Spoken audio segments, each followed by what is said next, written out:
বাংলায় বলি না আল্লাহ অনেক গুনাহ করেছি, অনেক কিছু করে ফেলেছি, এটা আরবি এটাই রব্বানা যালামনা আনফুসানা।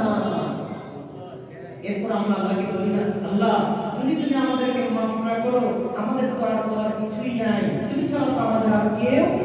এই কথাটা আরবিতে হবে ওয়া ইল্লাম তাগফির লানা ওয়া তারহামনা লানাকুনান্না মিনাল খাসিরিন।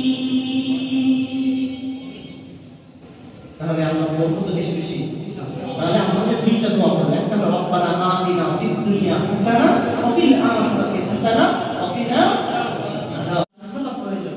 তাও এই দোয়াটা বেশি বেশি করে পড়া প্রয়োজন। কারণ প্রশস্ত বাসস্থানের প্রয়োজন, প্রশস্ত একটা থাকার জায়গার প্রয়োজন, তাও এই দোয়াটা বেশি বেশি করে পড়া দরকার। কারণ বিবাহ হয় নাই কিন্তু সুন্দরী একজন স্ত্রীর প্রয়োজন, তাও এই দোয়াটা বেশি বেশি করে পড়া দরকার।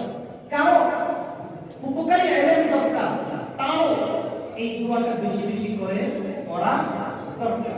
কেউ চায় শুধু নেক আমল করতে চায়, আল্লাহ রাব্বুল আলামিন যেন আমাকে নেক আমলের তৌফিক দেন, তাও এই দোয়াটা বেশি বেশি করে পড়া দরকার। কেউ চায় আমার একটা আরামদায়ক যানবাহন ব্যবস্থা হোক, তাও এই দোয়াটা বেশি বেশি পড়া দরকার। কেউ যদি চায় যে আমার প্রশংসা সুপ্রশংসা সমাজের মানুষের মধ্যে থাকুক, তাও এই দোয়াটা পড়া। মক্কার উদ্দেশ্যে রওনা করে তিনি মক্কায় গিয়ে হজ করলেন, যেই হজকে আমরা চিনি বিদায় হজ। কি হজ? বিদায় হজ। বিদায় হজ সম্পর্কে সামান্য কিছু আলোচনা আছে যা আমরা আগামী তাফসীরে শুনবো ইনশাআল্লাহ।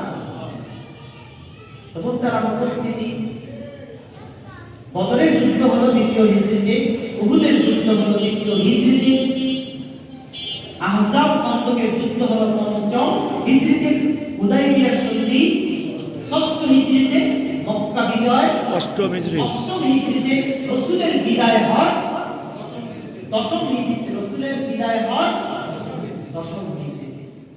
সেই বিদায় হজে আল্লাহ রাব্বুল আলামিন আয়াতে কারিমা নাযিল করলেন, আল-ইয়াওমা আকমালতু লাকুম দীনাকুম ওয়া আতমামতু